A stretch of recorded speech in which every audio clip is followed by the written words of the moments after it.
Hello, this is Microphone Media. Please like, subscribe, and share. Thank you. ሰላም ጤና ይስጥልኝ። እንደምን ዋላችሁ፣ እንደምን አደራችሁ። በመላው ዓለም ላይ ያላችሁ አድማጮቻችን ሰላም ለእናንተ ይሆን። ይህ ማይክሮፎን ሚዲያ ቁጥር 2 ነው። ለማይክሮፎን ሚዲያ ቁጥር 2 አዳዲስ የሆናችሁ ደግሞ እንኳን ደህና መጣችሁ እያልን የሁል ጊዜ አድማጮች የቤተሰባችን አካል ሆናችሁ እንድትቀጥሉ ሰብስክራይብ ያላደረጋችሁ አዲስ ቻናል ነው አድማጮቼ። ብዙ ፈጣን እድገት ላይ ያለ ግን አዲሱ ቻናላችን ነው። በአማርኛ ወደ እናንተ የምንመጣበትና ሰብስክራይብ ያላደረጋችሁ ሰብስክራይብ አድርጋችሁ የደወል ምልክቷን ተጫኑ። ኦል የምትለዋን መጫን አትርሱ። ምክንያቱም ሁል ጊዜ ለህዝባችን ይጠቅማል፣ ያስተምራል፣ ህዝብ ማወቅ አለበት ብለን አሁን ይዘነው መጥተን ያለነው አድማጮቼ በጣም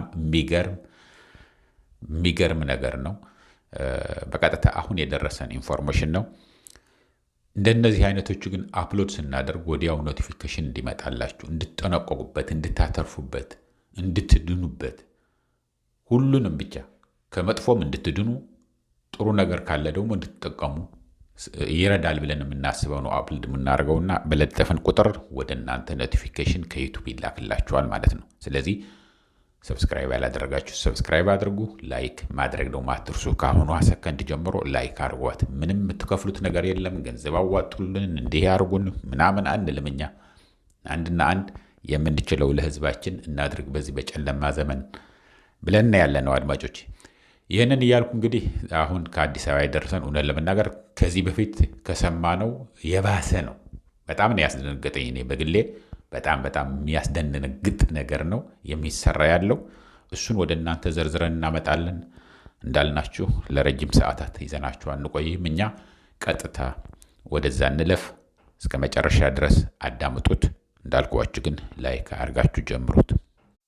እንግዲህ በአሁኑ ዘመን በብልጽግና ዘመን ብልጽግና በሉት ብልግና፣ ዋድም ጥፋት በሉት ለውጥ የማይደረግ ነገር የለም፣ የማይሰማ ነገር የለም። በዓለም አቀፍ ህግጋት አለ። ብዙዎቹን ብዙ ነገር ዓለም አቀፍ አለ፣ የሀገር ውስጥ አለ። ግን ህግ የሚባል ነገር ምንም አይሰራም። ግለሰቦች የሚጫወቱበት ነው ሆኖ ያለው። አሁን አዲስ አበባና አካባቢው ተጀምረዋል የሚባለው ያለው ትልልቅ ከተሞች ላይ ተለቅ ያሉትን በሙሉ ለማዳረስም ታስቦበት ያለው የዘረፋ ኔትወርክ እና አብይ አህመድ ልንነግራችሁ ነው። ጉድ ነው። ጉድ የሚያስብል ነው። ምንም የምትተማመንበት ነገር የለም። ሁሉንም ነገር ጠቃሚ ነው፣ ይህንን ነገር ሴፍ ሆኖ ይቀመጥልኛል ብለህ የምታስቀምጠው ባንክ ነው። ከባንክና እነዚህ የደህንነት መስሪያ ቤቶች የሚሰሩት ያሉት ጉድ የባንኮቹ ችግር አይደለም። ግን የደህንነት መስሪያ ቤቶቹ እንደምታዩት ያላችሁ እዚህ ተለጥፎም እንደምታዩቸው በሙሉ ኤጀንሲዎቹ ማለት ነው ከፌዴራል ፖሊስ ጋር በመተባበር የሚሰሩት ያሉ ጉድ ነው። እስከ መጨረሻ ስሙት እና አሁን ምንድን ነው የሚሉን ያሉት አድማጮች፣ እነዚህ የደህንነት መስሪያ ቤቶች በቀጥታ ወዴት ይሄዳሉ? ወደ ባንኮች ይሄዱና የደንበኞቻችሁ በተለይ ብዙ ገንዘብ የሚያንቀሳቅሱ ብዙ ገንዘብ አካውንት ያላቸውን የአገር ጉዳይ ነው ስጡን ይላሉ። ኢንፎርሜሽን ሲያገኙ የባንክ ሂሳብ ቁጥርህን ይሰጣቸዋል፣ ስልክ ቁጥርህን ይሰጣቸዋል፣ ስምህንም ሁልህንም ታሪክህ ፋይልህ ያለ ይሰጣቸዋል ለደህንነት መስሪያ ቤቶች። ግን ባንኮቹ አንሰጥም፣ የፍርድ ቤት ትዕዛዝ ካለም የፍርድ ቤት ትዕዛዝ አምጡልን፣ አንሰጥም የሚሉ አንዳንድ ባንኮች አሉ። እንደዛ ሲሉ የሀገር ጉዳይ ነው ታመጣለህ፣ አለበለዚያ አስረን የምንወስድህ ነው የሚሉት። ማናጀሩም ይሁን ምንም ይሁን ምን ዋስትና አለው? እሽንኩ ብሎ መስጠት ነው። ስለዚህ ምን ይወስዳሉ? በሙሉ ኢንፎርሜሽኑ ይዘው ይሄዳሉ። የደህንነት መስሪያ ቤት፣ የፌዴራል ፖሊስ፣ የኢንሳ፣ የኒሳ ሁሉንም በሏቸው ኤጀንሲዎቹ ተሰብስበው ሄደው ኢንፎርሜሽኑን ይዘው ይሄዳሉ ወደ ቤታችሁ። ያለህን ባንክ አካውንት ቁጥርህን፣ ስምህን፣ ስልክ ቁጥርህን፣ ሁሉ የት እንደምትኖር፣ በቀን ስንት እንደምታገባ፣ በቀን ስንት እንደምታወጣ፣ ስንት እንደምታዘዋውር፣ ወዴት እንደምታዘዋውር ሁሉም ኢንፎርሜሽን ይዘው ይሄዳሉ። ከዛ በኋላ ከፌዴራል ፖሊስ እየደወልን ነው ብለው ወደ እያንዳንዱ በተለይ ከፍተኛ ገንዘብ ያላቸውን ሰዎች የባንክ ሂሳብህን ችግር ስለተገኘበት የሀገር ጉዳይ ስለሆነ ይህንን ችግር ለመወያየት ወደ ፌዴራል ፖሊስ ትፈለጋለህና ነያ ወይ ደግሞ ነይ ይሏቸዋል። ሴትም ወንድም አይለይም። እነዚህ በተለይ ትኩረት የሚደረግባቸው ያለው በዚህ ወቅት የትኛው ብሔሮች እንደሆኑ ታውቋቸዋላችሁ። ደግመን ደጋግመን ብንናገረው ያው አሁን ልንገራችሁ። ከፍተኛ ትኩረት ተደርጎባቸው ያለው የአማራ፣ የትግራይ፣ የኤርትራ እና ወይ ጉራጌዎች እዚህ ተጨምረዋል። ከፍተኛ ገንዘብ የሚያስቀምጡት፣ ከፍተኛ ገንዘብ በየቀኑ የሚያንቀሳቅሱት ያሉት እነዚህ ናቸው። አሁን እገሌና እገሌ የሚያስብል ነገር አይደለም። ለመዝረፍ ነው ተነስተው ያሉት። ከዛ በኋላ እነዚህ ተደውሎ ትፈለጋለህ፣ ባንክ ሂሳብህን ለጊዜው ታግደዋል፣ ፌዴራል ፖሊስ ናና አነጋግረን ይባላል። ወይ አነጋግሪን ትባላለች። ልክ ፌዴራል ፖሊስ ሲሄዱ ይታሰራሉ። እየተከታተላችሁ ነው አድማጮች?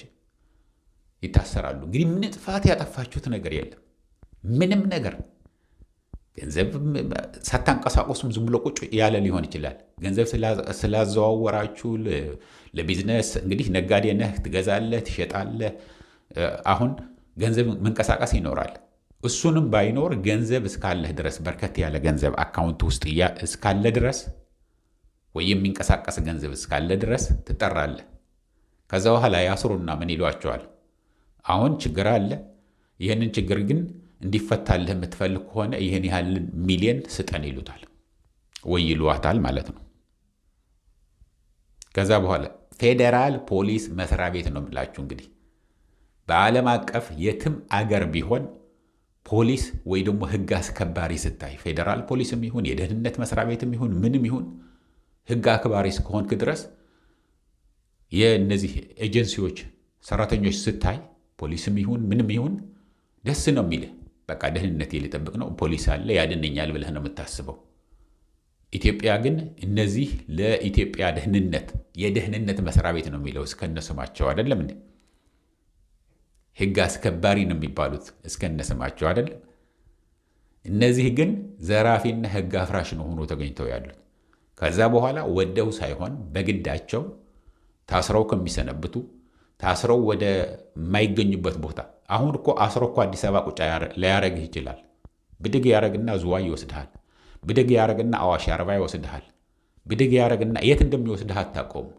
አምቦ መስመሮች አሉ የምትታሰርባቸው አነስተኛ ከተሞች። አዲስ አበባ ውስጥ ዝም ብሎ የማይታወቁ መኖሪያ ቤት የሚመስሉ እስር ቤት የሆኑ አሉ። እዛ ይወስዷቸዋል።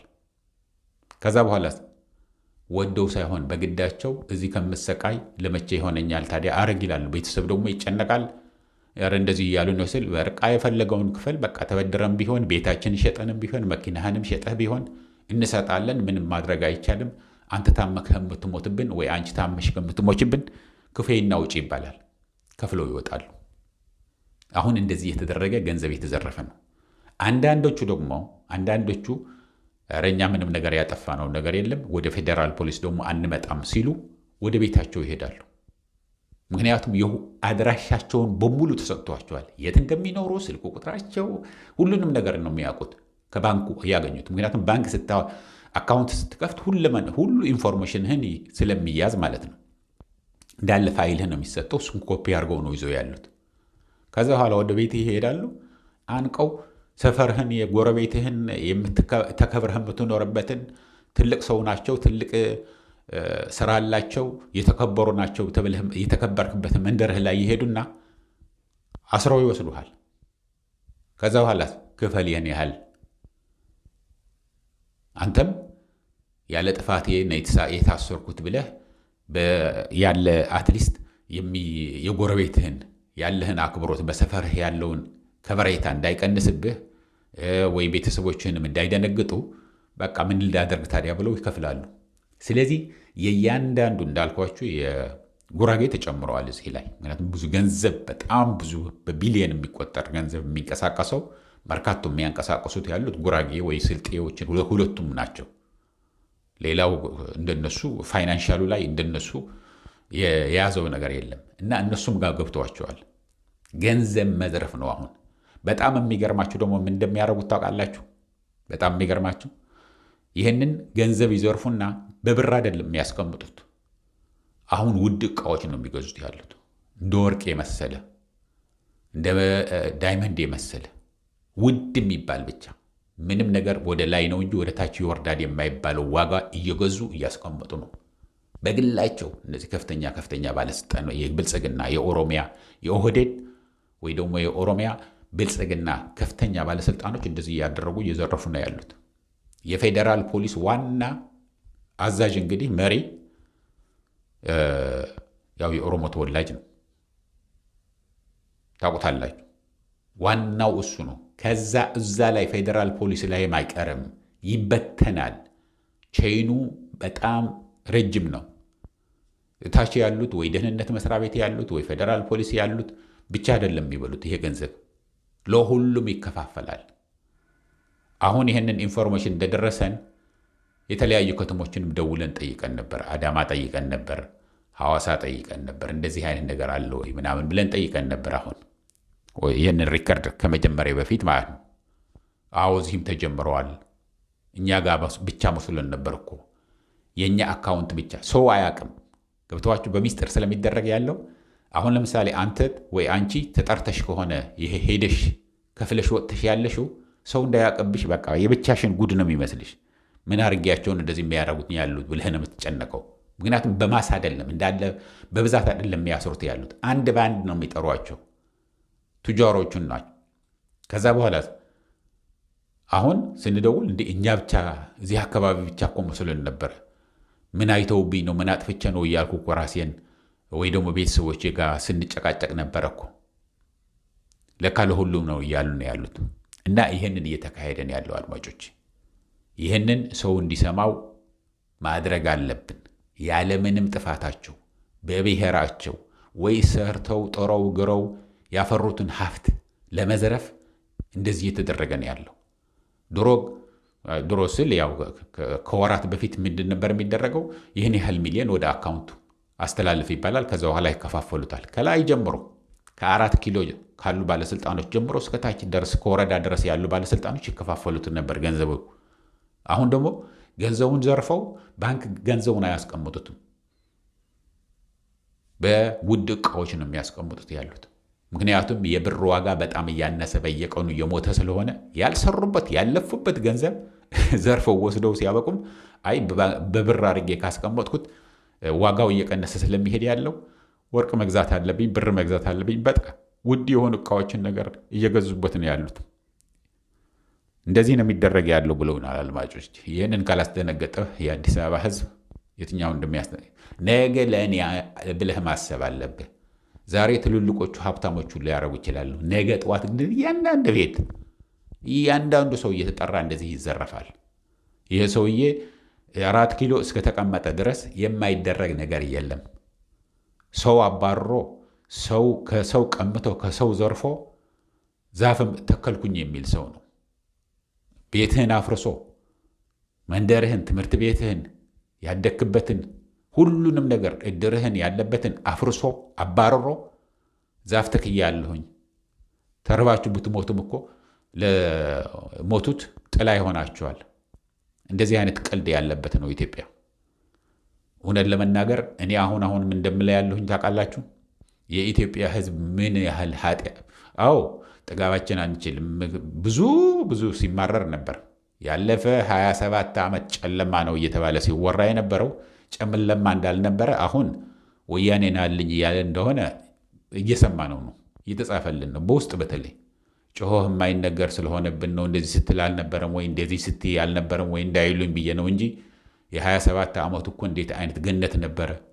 ልጆቻችን እያሳደግን እያስተማረን የፈለጉበት ቦታ ሄደው በየዩኒቨርሲቲው እየተማሩ ራሳቸው ስራ ፈጥረው ስራ እንዲፈጥሩ ደግሞ መንግስት ገንዘብ ሰጥቷቸው የሰሩትንም መንግስት ገዝቷቸው የሁሉ ኮንዶሚኒየም ሲሰራ የሁሉ ኩብልስቶን ሲነጠፍ ስራ አግኝተው እኮ ልጆቻችን አድገው ነበር። እኛም እኮ በቂ የሆነ ማዳበሪያ የተሰጠን አርሰን ዓለም ልመን ማሽነሪዎች እየገዛን ሀብታሞች ሚሊዮነሮች ገበሬዎች እኮ ሆነን ነበር ያሉ ይደውሉልናል። ግን አሁንም በትናንትናው ብንቆጭ ምንም ለውጥ አይመጣም። አሁኑ እጅህ ላይ ያለውን ተጠቅመህ ለውጥ ማምጣት ነው። ይህንን እያልኩ ለአሁኑ እዚህ ይበቃኛል። እስከሚቀጥለው ጊዜ ድረስ ሰላም፣ ደህና ዋሉ፣ ደህና ደሩ። ቻው